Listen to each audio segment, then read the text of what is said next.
Olha, eu tive uma decepção com a Kelly, uma decepção não é uma coisa que me levou a ficar triste ou nada disso, foi uma decepção. E normalmente a gente não se decepciona com as pessoas, porque eu já tô olhando, já vejo que é vagabundo, já vejo que a pessoa é inconveniente, eu não vou me decepcionar nunca com aquela pessoa, eu também não vou ser amiga dele. Exato. Eu não vou ter decepção. Mas como a Kelly, ela se apresentava muito parecida com o meu jeito de ser, assim, dispersa, assim, ser muito, sabe? Então era o meu jeito ali na Kelly, mas com uma aparência totalmente diferente. Então era muito parecida com o meu jeito de ser. Entendeu? O meu jeito, até o negócio de estar sempre com o pai, eu estava sempre com meu pai, ela também estava sempre com o pai dela.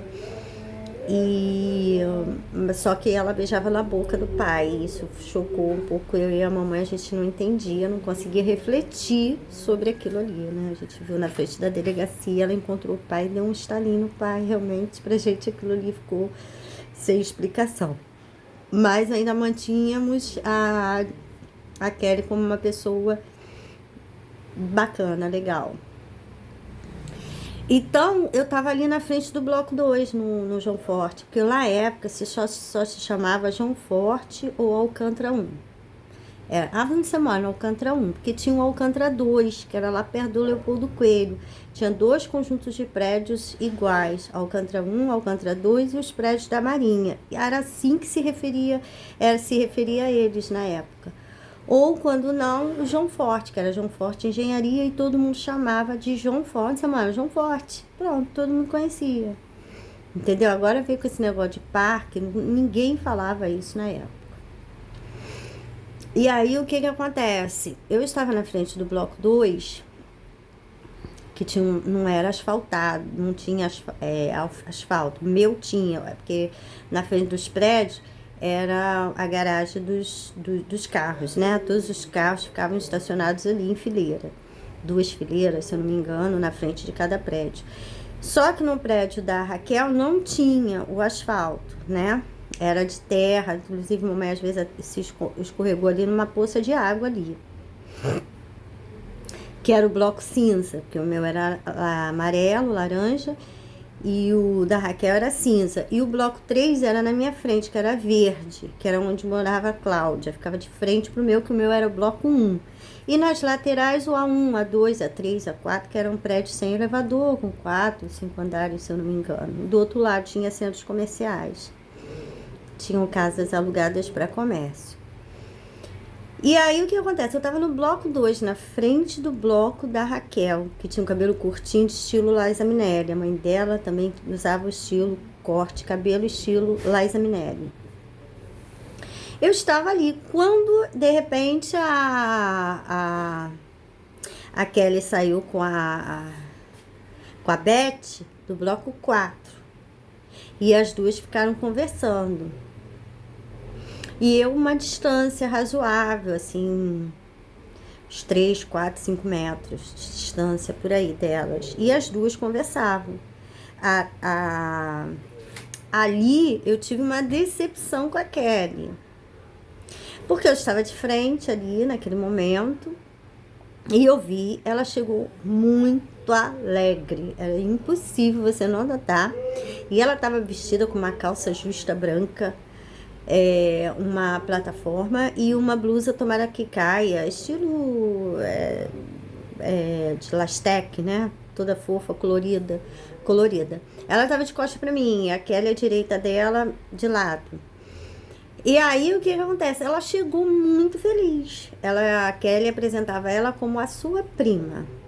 Ah, minha prima tá lá em casa. Ah, eu vou na casa da minha prima. E o Bidu era conhecido como namorado da Beth, porque naquele tempo eles faziam, ela era prostituta, mas não se dizia prostituta, eles diziam, até hoje eles mantêm dizendo que são namorados, casaizinhos. Vanessa fez isso comigo, o cafetãozinho dela era namoradinho dela, e elas davam selinho nele, ela dava selinho para enganar as estudantes do liceu. As prostitutas aqui de Niterói são muito dissimuladas, muita coisa. Os cafetões também. Então a Kelly dizia que ela era prima. Ela tinha um cabelo curtinho, loiro. um pouco mais alta do que Kelly para a plataforma. E aí o que acontece? Naquele momento ela muito eufórica, ela estava muito feliz. Só uma gravidez poderia deixar uma mulher feliz daquele jeito. Uma gravidez, mas ela tinha um namorado bidu, né? Mas um relacionamento também com alguém que te ame, queira casar com você, alguma coisa, também deixa a mulher muito feliz também daquele jeito. Então, estava ali nas duas situações. E a Kelly, eu vi na Kelly uma inveja profunda, mas aquela inveja que mata. E ela não percebeu a inveja da Kelly e a insatisfação da Kelly com a felicidade dela. Ali eu vi que Kelly não era tão bonita assim. Ela ficou feia. Ela ali na minha frente, ela ficou feia. Aí vi que ela não era uma pessoa tão bacana assim. Porque a inveja é o princípio do assassinato. Por isso que sempre é horrível a inveja. A inveja é uma coisa horrorosa, é a podridão dos ossos, é a morte. E ali, quando eu vi esse sentimento horrível na Kelly, né? E ela tratando Kelly como se fosse uma irmã mais nova, sem perceber a inveja de morte, não percebeu nada. Tratou relevando essa inveja que ela sabia que a Kelly estava insatisfeita com a felicidade dela. Esse tipo, já viu essa afeição? Eu nunca tinha visto isso, porque eu não fazia isso. E ela imitava demais meu jeito. Ela é muito. E eu sou íntegra demais. Uma pessoa, para ser como eu, tem que ser muito íntegra. Muito. E não se tinha nada para falar de Kelly. Nada. Todos na minha casa gostavam de Kelly. Todos. Certo? E aí, o que você não via nada errado de Kelly. Nada. E ela era sempre simpática. Ela, quando me via, oi, Cris, oi, Kelly. Aí dava 3 beijinhos. Como é que você tá? Eu falei, você, como está, Kelly? Era assim. Mas ela tinha um jeito meu e mamãe devotava ela uma educação porque ela era parecida comigo, o jeito de agir. Só a aparência que não, obviamente. Eu sou sarará, ela era louríssima. Estilo Angélica, cabelo e tudo. Aí, o que acontece? Quando eu vi aquilo, sabe? Como se, assim, alguém estivesse se apropriando da minha apresentação convincente e fosse um monstro. Eu me senti traída ali. Eu falei, nossa, que pessoa horrível. Eu não pensei isso, mas eu senti. Não pensei nada, eu só vi. Eu só vi que era horrível. Eu vi aquela inveja como uma coisa de morte. Uma coisa horrível. Eu falei, nossa, ela tá usando a minha apresentação e eu não faço isso. Ela tá usando meu jeito de ser e eu não faço. Ela, pra mim, era uma pessoa igual a mim. Ela agia igual a mim, então seríamos boas amigas só. Boas amigas, porque ela é igual a mim. Ela fala do jeito, tem o mesmo jeito assim, desligado com as coisas, assim. Não é interesseira, não olhar, você não vê, sabe? Ela era assim. E eu falei, nossa, ela tá usando o meu jeito e ela não é uma pessoa tão boa assim. Olha, eu não sei quantos dias, ou quando exatamente o tempo passou, mas não muito. Depois disso, a notícia de que ela estava morta, Beth. Mas antes disso, houve esse momento. Nós estávamos em casa, eu e minha família, no bloco 1, apartamento 1203, no Alcantrão João Forte. E mamãe chegou e falou assim, acabou o sal, não vou na padaria do Renato, não vou na padaria do Renato, acho que já era de mais de 10 horas. Porque você que vive em condomínio, sua vida vive em torno de 22 horas, né? Porque 10 horas não pode acontecer mais nada. Festa de aniversário, som alto, nada. Porque o porteiro vai lá na tua porta. Depois de 10 horas a vida acaba em condomínio. Então a gente vive baseado nesse tipo de regra, esses tipos de regras, entendeu? 10 horas acabou tudo, entendeu? Não se pode gritar, não se pode fazer barulho, nada.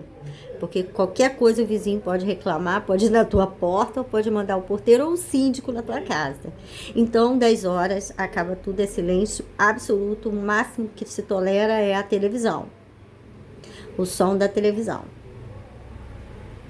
Acaba tudo 10 horas em condomínio. Era assim, não sei, faz tempo que eu não moro em condomínio, mas era assim. E assim foi. Aí, acho que a mamãe falou que a padaria do Renato estava fechada, ou se ela não ia na padaria do Renato. Eu encontrei ele aqui com uma padaria no Engalho e ficou assim perplexo, porque eu reconheci ele, eu era pequenininha, comprava pão com ele todo dia. Ele tinha padaria em frente à piscina. Depois de anos, já muitos anos depois, eu encontrei ele no caixa da padaria, naturalmente dele, ali na Presidente Pedreiro. Eu falei, oi, Renato. Aí ele, oi. Sabe, eu reconheci ele. Eles ficavam, que eles estavam já tramando uma situação de amnésia pra mim, né? Eu reconheci ele imediatamente. Aí o que aconteceu? Eu sei que a mamãe decidiu, falou assim, quer saber? Vou lá na casa de Zenilda, a gente conversa um pouco, você brinca com as meninas, porque a mamãe ainda tratava a gente assim, né? A gente estava indo para adolescência, mas a gente ainda é tratado um pouco como criança quando está indo para adolescência, certo? Isso é comum nas casas tradicionais, mas não tem nenhum transtorno, nada disso. É porque os pais demoram um pouquinho mais a identificar que a gente já está maiorzinhas. E aí a mamãe, vocês vão lá, ficam brincando com as meninas, conversando, assim. E fomos. E de fato, ficamos lá no quarto de Kelly, conversando com Kelly. Eu, Fabiana, Kelly, Michelle e Carolina no quarto. Na cama delas tinham camas boas, com edredons de colchões ortopédicos. Aí ficamos conversando e mamãe conversando com a Zenilda na sala. Aí, de repente, chega o Josemar, à noite, com um banquinho e um par de tênis femininos usados. Imediatamente, quando chegaram, ele usava um bugre na época, vermelho, Josemar. Aí ele com aquele banquinho pequenininho, aquele banquinho rasteirinho mesmo. E um par de tênis, ele tinha um defeito gravíssimo no braço, era chamado de bracinho. Aí ele foi, sem palavras, ele levantou o tênis assim, sinalizando para Kelly, que também, sem palavras, pegou o tênis e calçou na nossa frente. E a gente ficou sem entender aquela cena, né? Porque Kelly não era uma moça rica e tudo mais, mas não era uma moça que usasse coisas usadas, né? Nem eu, nem Fabiana. Mamãe ia, às vezes, no brechó para comprar coisa para fazer customizar. Às vezes era uma peça de seda, um tecido muito caro, uma lese, uma coisa assim, que dava para ela desmanchar. Mas só nesse aspecto. Mas roupas todas novas. E Kelly muito menos. Kelly tinha até mais uma condição, que o pai dela era advogado, corretor e tal. E mamãe ficou desconfiada, que Kelly não era uma moça para usar tênis usado. Mas foi sem fala, tudo sem fala. Ele fez o sinal com o tênis, ela imediatamente pegou o tênis e calçou na nossa frente. Tudo bem, fomos para casa, sem entender. Meu pai logo falou, não, vamos embora para casa, que eles querem descansar, que eles querem dormir. E a gente foi todo mundo para casa. Tudo bem, passou. No outro dia, exatamente no outro dia, Zenilda toca a campainha de nossa casa dizendo, Luzi, vamos comigo lá na Avenida Maricá, na casa da mãe da Beth, para consolar ela que a filha dela morreu, assassinada. E contou a situação. Mamãe se aprontou imediatamente e foi para visitar a mãe da Beth. Aí Kelly chegou e falou assim, pô, tô arrasada, minha prima foi assassinada. Eu fiquei sem palavras, porque eu já tinha visto a cena estranha de morte. Eu vi, era muito sensível, e eu vi que havia morte naquela inveja da Kelly pela Beth. E aí foi aquele fuzuê todo mundo falando dessa morte, desse assassinato, com vassouras pelo ano. Aí minha mãe na parede, quando acabou tudo de noite, já tinha acabado tudo, já tinha ido visitar, viu a mãe dela chorando e tudo mais, chegou em casa no apartamento e